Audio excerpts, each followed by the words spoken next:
Tell me if this sounds familiar. You buy an easy crochet pattern online and open it up to find what can only be described as text messages from another planet. Random abbreviations, weird punctuation, and now you're sitting there wondering how this is going to help you make this. Look, I get it. Most of us skip learning how to read crochet patterns at the very beginning because you can get by without it, and honestly, they look terrifying. But here's the tea, babe. You are missing out on thousands of gorgeous designs just because they don't come with tutorial videos. And personally, I think you deserve better. Hello, my loves. Tony here from TL Yarn Crafts, and today I am giving you the crochet pattern reading workshop you've been waiting for. I'm breaking everything down. What exactly is in a crochet pattern? What's up with those crazy abbreviations? How to read your stitches? And then we're gonna go through a basic pattern together. Now, between you and me, I've been crocheting for a very long time, but I still remember that beginner frustration of having the hardest time finding somebody who could explain this concept to me clearly. Now, I can't promise this video is gonna solve all of your problems, but I will bet my very favorite crochet hook that you're gonna know more when you leave this video than when you started. Now, reading crochet patterns is just like any other superpower. It's gonna take practice, but let's consider this your origin story. And keep in mind that everything that I mentioned in today's video is gonna be linked down in the description. So let's kick things off, starting with what you can find in a pattern. So where do we even go to start looking for crochet patterns? I personally love to go to sites like Pinterest and Ravelry because you can look up a general idea and lots of options come back. Pattern books and magazines are also a really great option. You can get these from bookstores, online, or even from your local library. It also helps to drop by some of your favorite designers' websites and blogs if you need some more ideas. Now, each of these formats is going to look a little bit different, but there are a few pattern basics that you can look forward to in most written crochet patterns. One thing that helps me a lot is reading through the entire pattern before I even pick up my crochet hook, and also keeping in mind that crochet designers put every single word into that pattern for a reason, so don't skip anything. We start at the top. First things first, you're gonna get the title and the designer as well as the copyright info. The title is usually at the top of the pattern, followed by the name of the designer. Sometimes that's the designer's actual name, and it can also be the brand name or the name of the website. Now, there's a little bit of confusion on whether or not a crochet pattern can actually be copywritten, and the answer is absolutely yes. Technically speaking, a crochet pattern is considered copywritten from the moment that it is published. Now, what you're actually copywriting is the way that the idea is expressed, specifically the sequencing, formatting, and writing. Next comes yarn, tools, and notions. Now, ideally, the designer is very detailed here, telling you the exact information about the yarn and colors used. In my patterns, I include the brand, the actual yarn, the weight, the fiber makeup, and how much yarn is in each skein, plus how many skeins and yards of each color are used in the pattern. This information is especially helpful if you expect that people are going to swap out yarns, but sometimes designers will just put the name of the yarn and then you can Google the rest of the information. Now, tools are the crochet hooks used, and for some silly reason, there are 3 different units of measure for crochet hooks: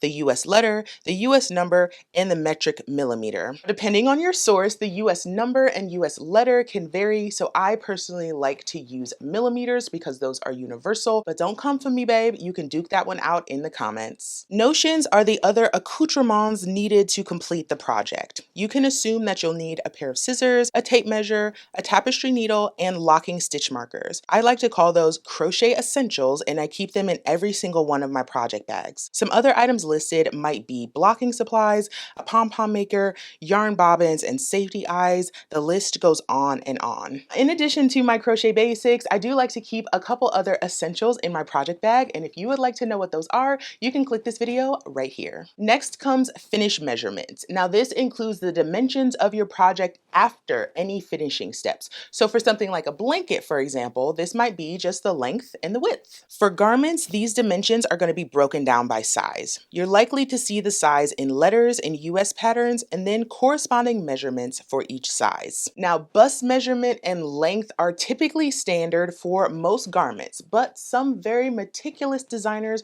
will also include a schematic, which is going to give you further dimensions for different lengths within the garment. Best case scenario, you're going to get a schematic and or a chart of measurements. These features aren't necessarily required, but boy, are they helpful. You're also going to find gauge in the pattern. Now, gauge trips up a whole lot of people, so let me break it down. Gauge is essentially the measurement of how many stitches and how many rows are in a certain dimension of crochet fabric. Typically, you'll make a gauge swatch before you start the project, but you can also pull gauge while you're working on the project. Just keep in mind that working that gauge swatch ahead of time and matching the gauge of the designer is your best bet for making sure you get the right dimensions and also use the amount of yarn recommended in the pattern. Now, if you're a good little crocheter, you're going to check your gauge again with any changes that you make to your hook size, but I ain't your mama and I ain't gonna tell you what to do. Now, not every single project needs a gauge swatch. Typically things like blankets, you can fudge it a little bit and come out with something that's about the size expected. But for things like garments, I strongly recommend achieving gauge before you start your larger project. Here's the rule of thumb. If you have too many stitches in your swatch, go up on your hook size. And if you have too few stitches in your swatch, go down on your hook size. When it comes to row gauge, you can typically add or remove rows as you're working, so that, to me, is just not as important. Next comes abbreviations. And we crochet designers use abbreviations to keep our patterns from being a zillion pages long. Come here, look at this. Here is the long form version of some common crochet stitches. And here are their abbreviations. So much shorter, right? So we're going to use those abbreviations along with a series of punctuation to help you make the thing. Best case scenario, there will be a set of abbreviations for all of the pertinent stitches somewhere in the pattern. Then you can use this list as a key to reference if you get stuck. If there's no set of abbreviations in the pattern, the Craft Yarn Council has a pretty comprehensive list that should get you through. I'll have that linked below. Next, let's talk about special stitches, right? So you know your basic stitches, your chains, your single crochet, half double, so on and so forth. But if a designer is using a special stitch, let's say a spike stitch or a bobble, they're going to have that information in special stitches along with step-by-step instructions for how to create that stitch. Reference this section when those stitches come up in the pattern. Let's get into the notes. Notes are every other thing the designer deems important. This is where you find out if turning chains count as a stitch, if you should carry yarns or cut them, and if there are any links to tutorial videos. You know all those random questions that you have as you're stitching through a crochet pattern? It is very likely that those questions are answered in the notes section. So please, for the love of God, don't skip it.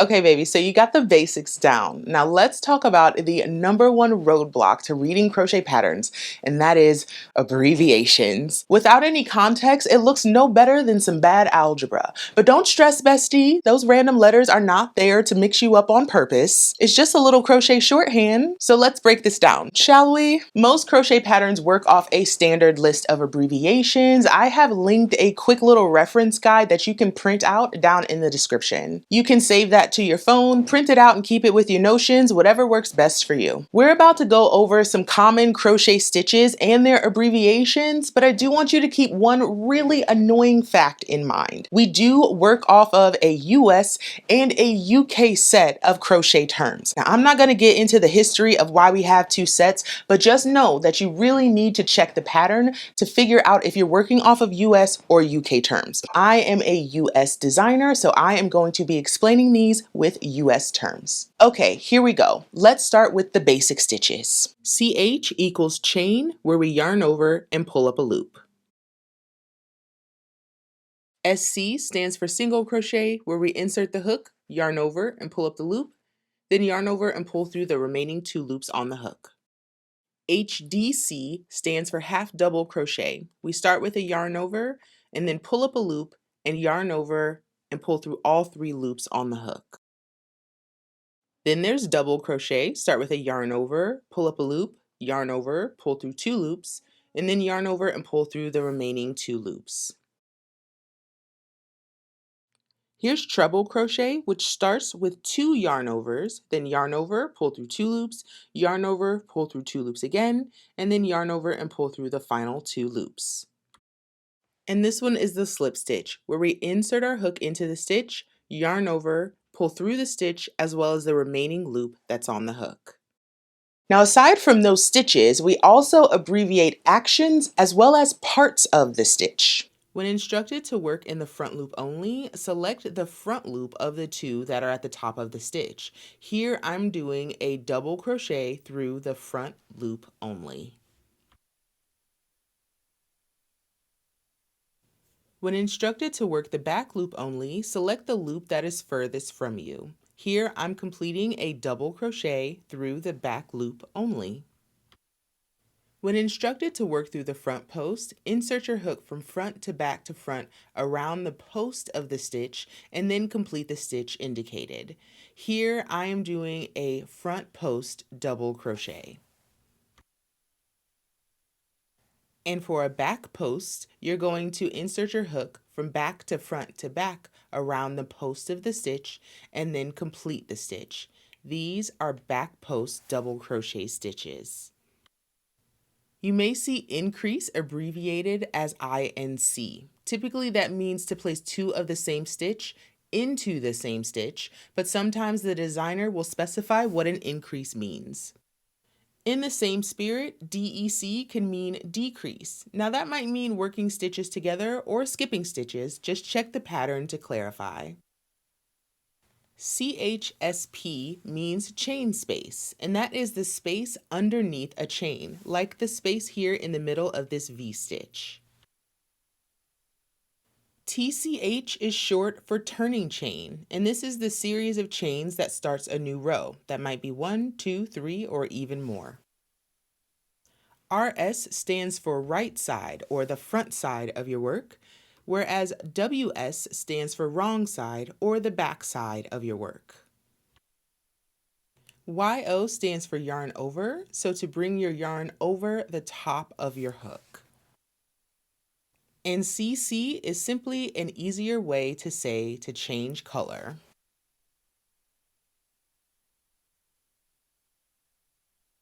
In addition to those abbreviations, which I hope are a little less scary, we also have some pesky punctuation to deal with, and here's how that breaks down. A comma is like a yield sign, giving you pause in a longer string of text. When you encounter a comma in your text, just take a beat. Complete the instructions before the comma and then move on to the rest of the text. Periods are used at the end of the instruction and can be looked at like a stop sign. Thankfully, you usually only encounter one period per line of text, and that's how you know when that set of text is complete. Crochet projects are built off a series of stitches, and we're going to use punctuation like asterisks, parentheses, and brackets to communicate those repeats. Asterisks are used to indicate a sequence and can show up in one of two different ways in a pattern. The sequence can come after an asterisk or can live between two asterisks. The writing will be slightly different, but it does mean the same thing.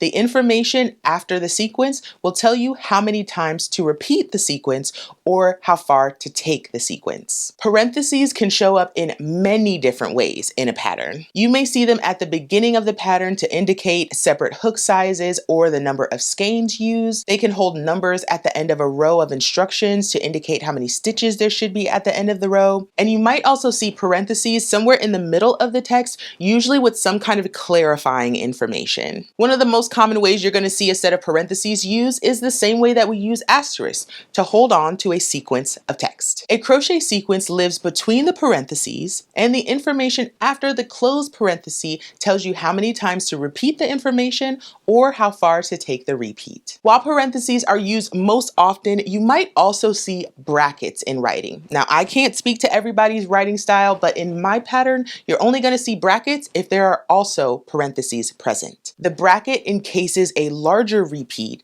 and the parentheses hold a smaller repeat inside.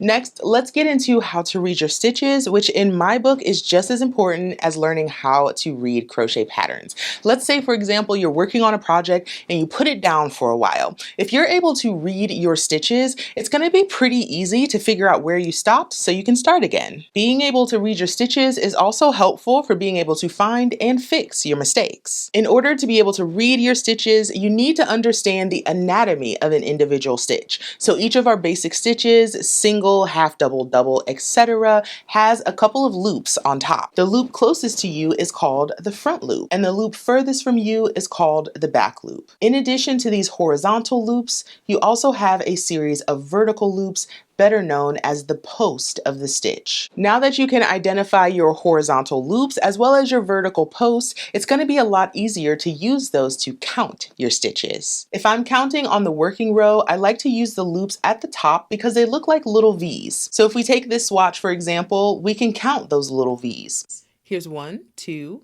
3, 4, 5, 6, 7, 8, 9, and 10.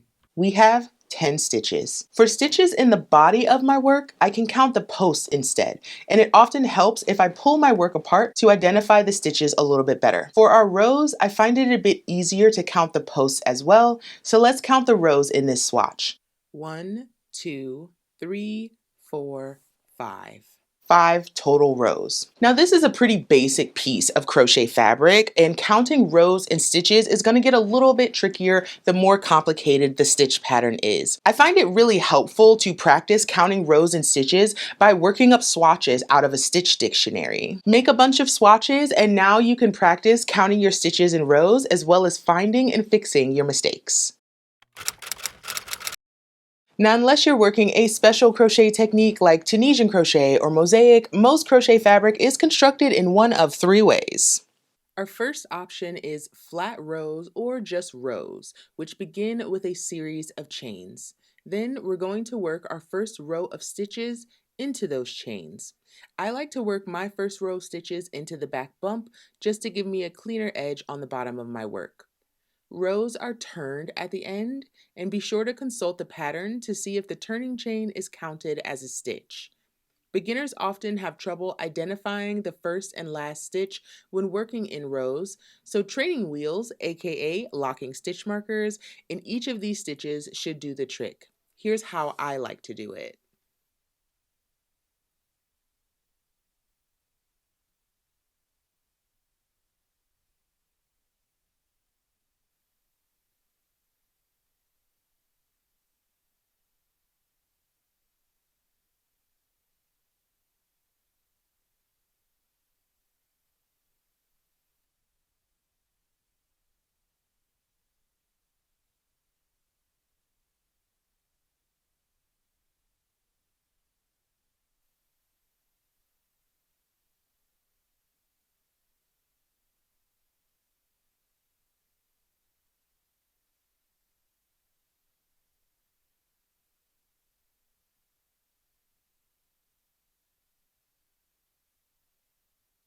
Our second option, which is a tube, is worked in the round. You may see this for a bag or a hat where you connect the ends and leave space in the center for the stitches. This often starts with a series of chains as well, and you can work in joined rounds where you join your work with a slip stitch and continue to the next round in the same direction. In turned rounds where you join with a slip stitch, then turn your work and stitch in the opposite direction.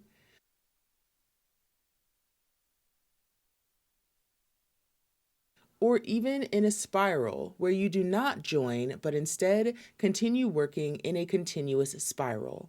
Reference the pattern for specifics. Flat rounds start in the center of the work and progress outward using a series of increases. These can be many different shapes, but circles and squares are most common. This method can start in several different ways. A magic ring or an adjustable ring acts as an anchor for your first round of stitches.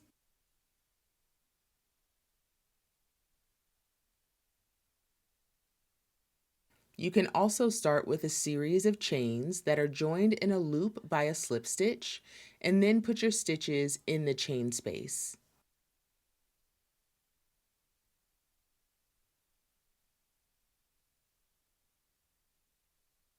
One of my favorites is working a few chains and then putting your first round of stitches into the chain furthest from the loop.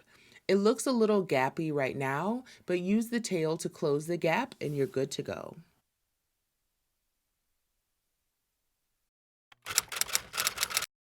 We just covered a whole lot, and now it's time to put it all to the test, darling. Check down in the description. I have a written pattern for a very simple granny square. Now I say simple granny square, but 10 different crochet designers are gonna write a granny square pattern 10 different ways. The real key to being able to read crochet patterns is to focus on the pattern that is in front of you and stay flexible to different writing styles. Now let's jump in. Let's start with round one. So here in round one, if we read this out verbatim, it says in MR. MR is short for magic ring. So in a magic ring, we'll start with a chain 5. And here's just a little note from the pattern designer. The chain 5 counts as the first double crochet plus a chain 2 from here and throughout the pattern. So in a magic ring, chain 5, and then we're going to place 3 double crochet followed by a chain 2 in the magic ring 3 times. So we've got a set of parentheses here, so we're going to do this sequence 3 times. We'll follow that with 2 double crochets and then slip stitch in the third chain of the starting chain, which was this chain 5 here, and then we'll close the ring. So let's do these steps. First off, we need to make our magic ring. So however you like to do that. Great. And we're going to start with a chain 5. There's 1, 2, 3, 4, and 5. So after our chain 5, we're going to put 3 double crochet followed by a chain 2 in the magic ring 3 times. So here's the first repeat. 3 double crochet. There's 1, 2, and 3, followed by a chain 2. So there's the first, and we have to do it 3 times. So here's the second. 1, 2, and 3, followed by a chain 2. One more time. 1, 2, and 3, followed by a chain 2. We follow that with 2 double crochets. 1 and 2. And then we need to slip stitch in the third chain of the starting chain. So to reach that, I'm going to pull this loop closed, reinsert my hook, and find the third chain of that starting chain 5. So it's going to be a little bit easier just to count back from this double crochet here. So this is the 5th chain, 4th chain, this makes it the 3rd chain. So I'll slip stitch there. And the last set of instructions says to close the ring, but I've already closed the ring. So now round 1 is done. Let's move on to round 2 and read this out loud. Slip stitch into the next chain 2 space, follow that with a chain 5. Remember that that chain 5 counts as a double crochet in a chain 2. And then place 3 double crochet in that same chain 2 space. Follow that with a chain 1, and now we have a set of brackets. So we have a set of instructions, and right after the brackets it says to complete this 3 times. So 3 double crochet, chain 2, 3 double crochet, chain 1 in the next chain 2 space. After we do that 3 times, we'll put 2 double crochet in the same space as the starting chain 5, slip stitch in the third chain of the starting chain. So let's take this one by one. Slip stitch into the next chain 2 space. So here is our slip stitch from the last row. The next chain 2 space is right here, so we're going to go into that space and complete a slip stitch. Follow that with a chain 5. 1, 2, 3, 4, 5. 3 double crochet into the chain 2 space. The chain 2 space is here. 3 double crochet go into this space. 1, 2, 3. Chain 1. Can do. There we go. 3 double crochet, chain 2, 3 double crochet, chain 1 in the next chain 2 space 3 times. So if we take a look at our work, we have 1, 2, 3 chain 2 spaces. So each one is going to get 3 doubles followed by 2 chains, 3 more doubles, and another chain. Here we go. So here's our first repeat. 3 doubles. 1, 2, and 3. Followed by a chain 2, another 3 doubles, 1, 2, and 3, and that's followed with a chain 1. So that was the first repeat, and we have 3 total to do. So now we're going to go to the next chain 2 space and do those instructions. 3 doubles, 2, there's 1, 2, and 3. chain 2, 1, 2, and 3, followed by a chain 1. One more set, so this is the third repeat of the 3. 1, 2, and 3, followed by a chain 2. 1, 2, 3 double crochets, followed by a chain 1. Wonderful.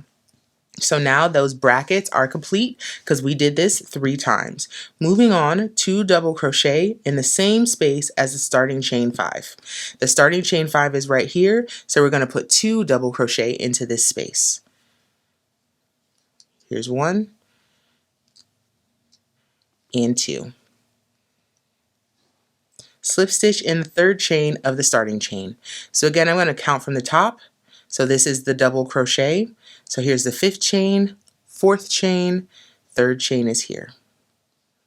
And slip stitch. Perfect. That's row 2 complete. Let's do round 3 together. Slip stitch into the next chain 2 space, chain 5, 3 double crochet into the chain 2 space, chain 1. So you can see it's starting off just like round 2 did. Then we're going to put 3 double crochet in the next chain 1 space. Now we have a set of brackets and we're going to complete these instructions 3 times.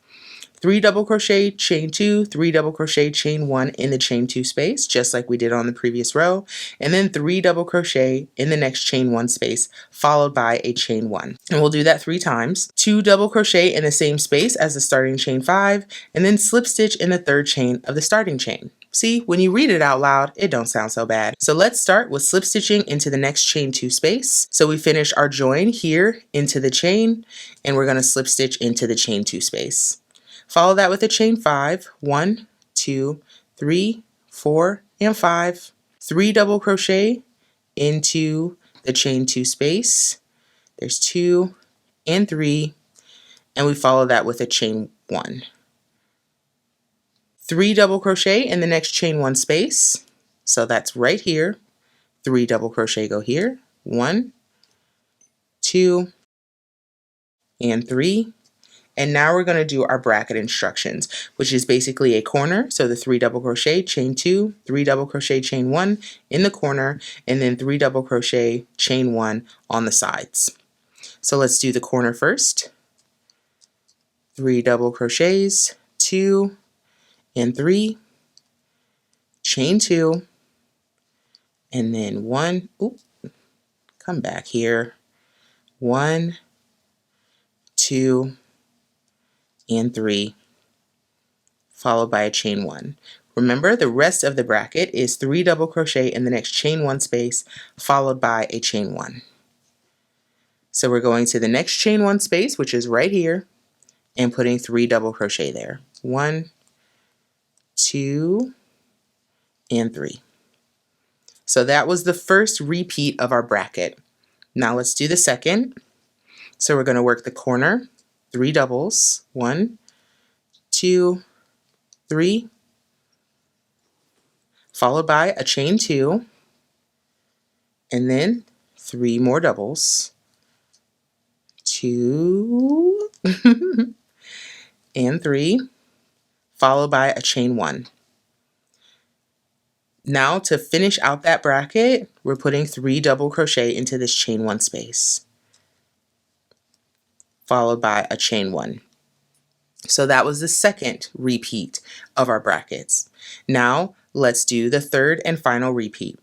3 doubles into the corner, that chain 2 space, followed by a chain 2, 3 more doubles, 1, 2, 3, chain 1. To finish up the brackets, we're going to put 3 doubles into that next chain 1 space. There's 2 and 3, followed by a chain 1. So now our 3 repeats of the brackets are complete. Moving on, 2 double crochet in the same space as the starting chain 5. Here's 1 and 2, and then slip stitch in the 3rd chain of the starting chain. So I'm going to count back. Here's the stitch, and I'm going to count back 5, 4, 3 right there. So that's where I join with my slip stitch. Beautiful. There is one additional round written here in the pattern. So it says round 4 and beyond. So round 4, 5, 6, and so on are all written the same. You'll just repeat these instructions right here. So you can continue if you'd like, but I'm going to stop right here and let's move on to our next and final section. We spent a lot of time talking about the technical aspects of crochet pattern reading, but let's be completely honest. We're working with an art form here. So it's very common to find little tweaks and helpful notions that'll make getting through the patterns a little bit easier. I asked my friends over on Instagram, YouTube, and inside the Yarn Hive community what their tips are and added a few of my own. And may I present to you 9 hacks for perfect pattern reading. Number 1 is to read the pattern out loud. Now that we've decoded abbreviations, try reading the pattern in long form to take away some of the mystery. Number 2 is to practice new to you stitch patterns and techniques before you jump into the pattern. Listen, I adore the enthusiasm of a beginner crocheter, but why would you try to learn a new stitch as well as do color changes and shaping at the same time? It's just not necessary. Instead, why not grab a stitch dictionary and practice those new stitches on a little swatch before you jump into the pattern? I've shared a few of my favorite stitch dictionaries in that printable that I mentioned. It's down in the description. Number 3 is don't be ashamed to keep a set of abbreviations handy. Now, eventually, these abbreviations are going to become like second nature,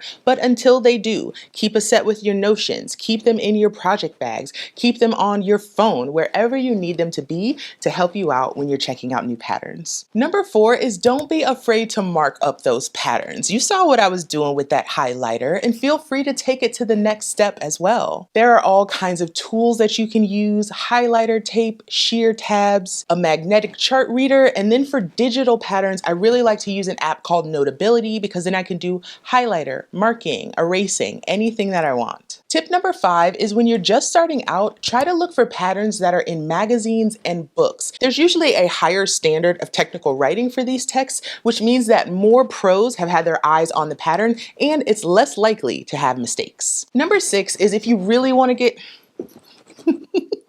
Here's tip number 6. If you really want to understand a pattern, follow the PDF pattern along with the tutorial video. Now, I get it, a tutorial video is kind of a shortcut, so you don't have to read the pattern, but if you do them in tandem, it makes the written text make a whole lot more sense. Here's tip number 7. Another way to get more comfortable with reading written patterns is to join a pattern test. This is a chance for you to get comfortable with different writing styles without having to pay for all those patterns. And for tip number 8, if you're really stuck and need some in-person help, why don't you go check out your local yarn store? Often they will have beginner crochet classes or nights where they can help you with a little bit of pattern support. And the really good local yarn stores will offer one-on-one sessions for you to ask all of your burning questions. And here's tip number 9, which is the most important in my opinion, and that is to get very comfortable with frogging. When I was in school, I went through dozens of erasers. I would try something, erase it, and try it over again until I got the result that I wanted,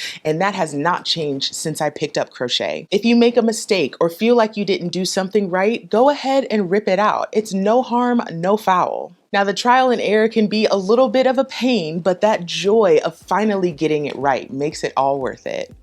And there we have it, Crochet Bestie. You are well on your way to becoming a pattern reading pro. Just keep in mind, nobody masters this stuff overnight, so be patient with yourself as you continue to practice. Now, if you feel like those patterns are still talking to you in a different language, go ahead and drop your questions down in the comments. I'm super excited to continue helping you, and we also have an amazing community of stitchers who can jump in. And speaking of my seasoned stitchers, if you have a tip or a hack about crochet pattern reading, go ahead and drop that down in the comments. You know those little things that we take for granted? Yeah, that might be just the thing that a beginner needs to hear. Now, don't forget to subscribe for even more crochet tutorials where we skip all that fluff and get straight to the good stuff. And take a moment to share this video with that crochet friend who can't read a pattern to save her life. Honey, we all have one. Now, until next time, thanks so much for watching, and I will see you soon.